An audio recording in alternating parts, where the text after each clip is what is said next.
James Earl Carter Jr., commonly known as Jimmy Carter, was a prominent figure in American history. Born on October 1, 1924, in Plains, Georgia, he became the 39th President of the United States, serving from 1977 to 1981. Carter's life journey, from a humble rural upbringing to the pinnacle of global leadership, reflected a story of resilience, compassion, and dedication to social justice. He was born in a hospital, a fact that distinguishes him as the first U.S. president to have this distinction. Raised in Archery, Georgia, a small farming community, Carter came from a family with deep agricultural roots, with ancestors who had settled in Virginia as early as 1635. Growing up in a primarily African-American community, Carter's early experiences were formative in shaping his progressive views on race and social justice. Even though his family's heritage was steeped in farming, Carter's childhood was far from conventional. He developed an early entrepreneurial spirit by managing a farm of his own and renting out tenant housing, an experience that taught him business skills and responsibility.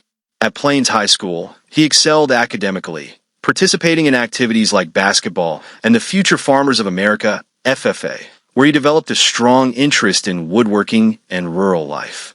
Carter's ambition to serve in the military led him to attend Georgia Southwestern College, later transferring to the Georgia Institute of Technology. In 1943, he was appointed to the U.S. Naval Academy, where he graduated in 1946 with a degree in engineering.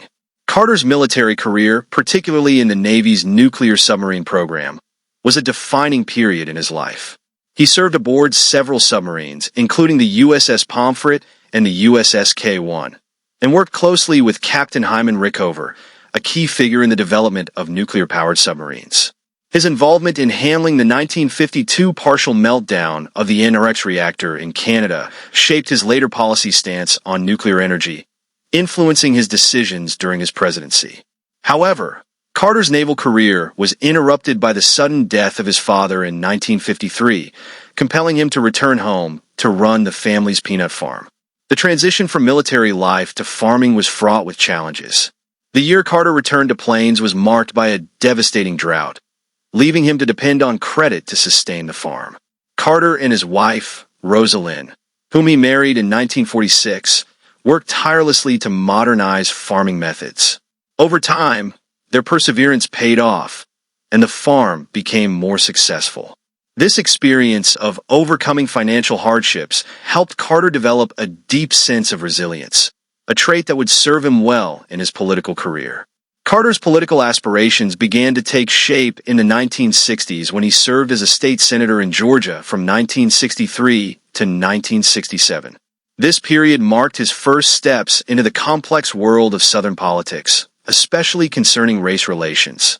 Though privately in favor of racial integration, Carter was initially cautious in his public statements, aware of the volatile political environment of the South. During his tenure on the Sumter County School Board, he worked toward educational reforms, advocating for better public education, a cause he would champion throughout his career. In 1962, Carter entered the race for the Georgia State Senate, facing allegations of voter fraud from his opponent. After a protracted legal battle, a new election was held, and Carter emerged victorious. His political career began with a commitment to progressive causes, such as ending literacy tests for voting and opposing compulsory religious amendments. He also worked to increase funding for education and promote regional planning to address Georgia's pressing issues. Despite his progressive stances, Carter's public career was not without controversy, particularly regarding his evolving views on racial issues. In 1966, Carter ran for governor of Georgia, but was defeated in a contentious election. This loss prompted him to reassess his political views. When he ran again in 1970, he adopted a more conservative public image, positioning himself as a moderate who could unite diverse voter groups, including both African Americans and white segregationists. Despite this, his campaign was still marred by racial tensions. However, Carter ultimately won the governorship in 1970, assuming office in 1971.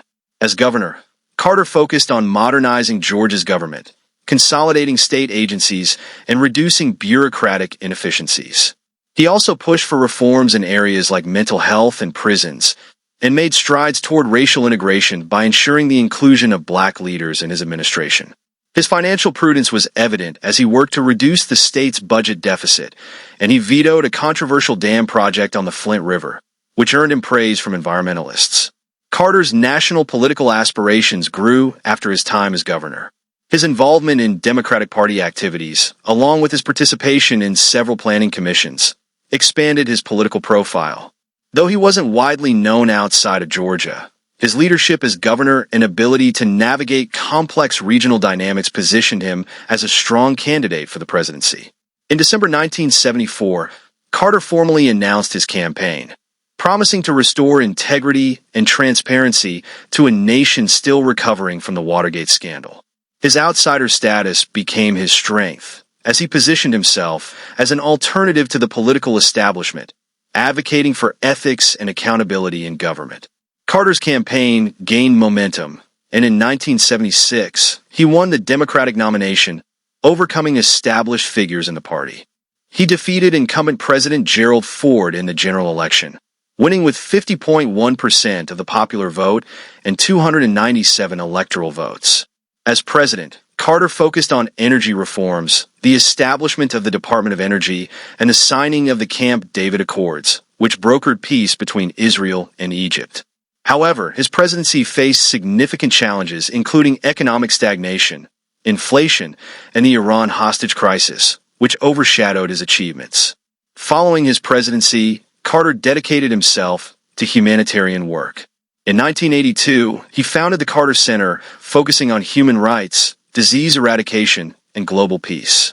His post-presidential years saw him traveling extensively on diplomatic missions, mediating conflicts, and advocating for social justice. Carter's devotion to public service and his unwavering commitment to making the world a better place solidified his legacy as a leader dedicated to peace, equality, and human rights.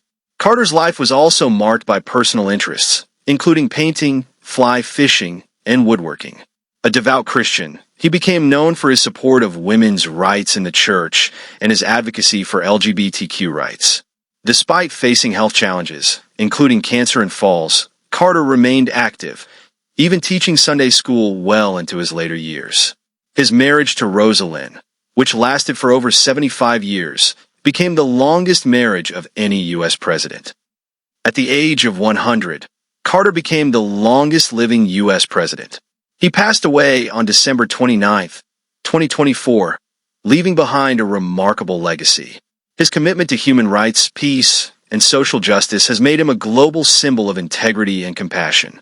President Biden honored him as a man of principle, faith, and humility, and plans were made for a state funeral. Carter's life was a testament to resilience, and his dedication to improving the lives of others left an indelible mark on history. Thanks for watching. Please subscribe for more videos.